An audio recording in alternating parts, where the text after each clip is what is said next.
El contrato es una de las más importantes instituciones de todo el derecho civil. Gracias a él, las personas pueden relacionarse jurídica y económicamente de las maneras más diversas, transmitiéndose bienes, contrayendo obligaciones, etc. Si nosotros vamos a hablar de celebración de contrato, tenemos que hablar normalmente de la creación de obligaciones.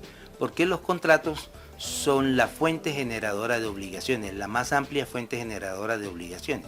Y cuando hablamos de contrato hablamos de la manifestación expresa de la voluntad. ¿Qué es la manifestación expresa de la voluntad? Pues es el sentir de querer comprometerse a realizar una actividad.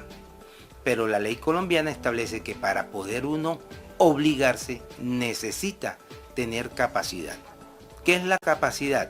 Pues es la facultad que tiene el ser humano de entender, comprender, de dilucidar, entender a qué se está comprometiendo. El consentimiento es la voluntad de las partes de querer celebrar el contrato y con ello uno de los elementos esenciales. Para que sea válido es necesario que las partes tengan capacidad para contratar y que el consentimiento sea dado de forma libre y consciente. Luego tenemos que hablar del consentimiento. El consentimiento podríamos decir nosotros que es esa voluntad del querer, lo que yo tengo y lo que quiero recibir. Lógicamente este consentimiento debe estar libre de cualquier circunstancia que lo invalide. Cuando hablamos de circunstancia que lo invalide estamos hablando de los vicios del consentimiento. Cuando hablamos de vicio de consentimiento estamos hablando del error, de la fuerza y del dolo. Hay un límite que afecta a los contratos y es que su cumplimiento no puede depender exclusivamente de la voluntad de uno solo de los contratantes. Es esta una consecuencia del carácter recíproco que tienen los contratos, cuyo desenvolvimiento debe estar sujeto a un acuerdo de voluntades. ¿El ejemplo cuál sería?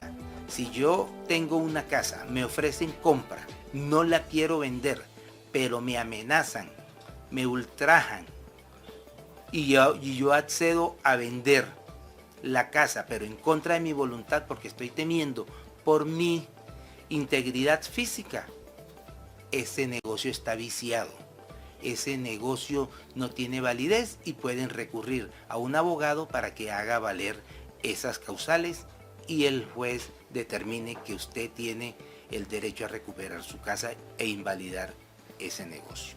El contrato consiste entonces en el acuerdo celebrado entre dos o más partes, personas físicas o jurídicas, en virtud del cual cada una de ellas se compromete a hacer o a entregar algo a cambio de la prestación que recibirá de las demás. Las obligaciones se generan mediante los contratos, ¿cierto? Entonces se pueden celebrar contratos entre particulares, o sea, nosotros comunes y corrientes, dos personas normales.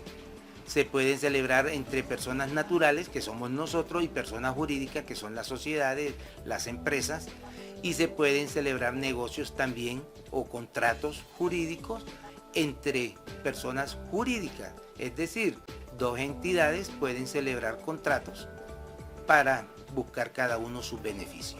La misma validez tiene un contrato celebrado por escrito que otro hecho verbalmente, exceptuando algunos casos en los que la ley exige su constancia por escrito. Lo importante es que todos los contratantes estén conformes con los elementos que integran el contrato.